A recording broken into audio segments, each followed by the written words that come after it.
The next question is for Dave.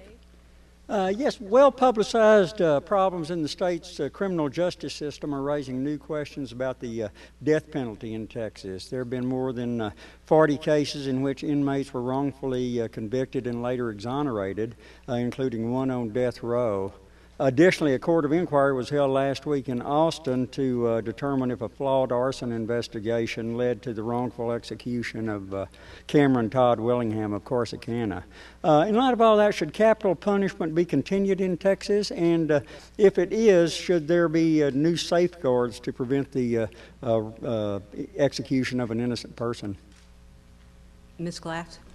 There can be no more serious responsibility of a governor than his or her role in the death penalty. I'm in favor of the death penalty, or I have been in times past, but now I've seen how it works and there are some flaws in it. And I think we should take the time that we need. As governor, I would take all the time I thought I need. I'm a lawyer, I review transcripts. I would read the transcript myself and be satisfied that we had tried and convicted a person based on solid evidence, solid science, and that there was really no doubt that this person was guilty of the crime committed. And I would never say that innocence has been waived or has had its due. If there is a question about innocence, then we should examine it right now. So I would find it hard as a juror, given what we know about some of the flaws in the judicial system. I would find it hard personally to vote for a death penalty in almost any case. So this is something we've got to get right. It's very serious, and I don't have a joke to tell about this subject, because I fear that we have put some innocent people to death, and that's one of the worst things that can weigh on the governor or on us as a society. Mrs. Shafto, your views? I feel very much against the death penalty altogether. I think it's much too drastic. I think that there is no recall from it, whether you've made a mistake or not a mistake. What you've done is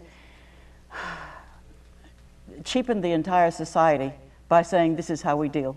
First of all, take the economic expense. It is enormously expensive to execute somebody. You could keep them in prison for life at much less. And the juries around the state have agreed with me as that new life without parole has become possible. People are choosing that because the courtroom drama is just a drama. Nobody will ever know what the real facts are. We just have some evidence to go on. And that is not enough to take a life. And even that is based on that that's what you should do. It certainly does not act as a deterrent. In Texas, we kill more people than any place. Does that mean that Texans are worse than any other people who live in any other state? Why are so many people killed in Texas? It is not a deterrent. As a matter of fact, what the research shows is that every time somebody's executed, the level of crime takes a bump. People are upset by it, and reasonably so. It's not a practice that we as a civilized people should be engaging in. Mayor White? I support the death penalty, and I think it should be fairly administered, and by and large, in our criminal justice system it is. But there are cases where there is, some suspicion or new evidence or forensic evidence that's under attack, and in those cases, we need to make clear. We need to make sure that there are process of appeals and reviews, including the Board of Pardons and Paroles and the Governor's Office that takes a look at that new evidence. Look, I think that victims are often neglected in the criminal justice system. There's been the most basic right of all is to be free from violence for others, is to be secure in your person and property.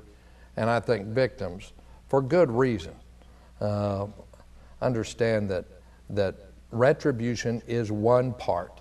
Having a justice is one part of a criminal justice system.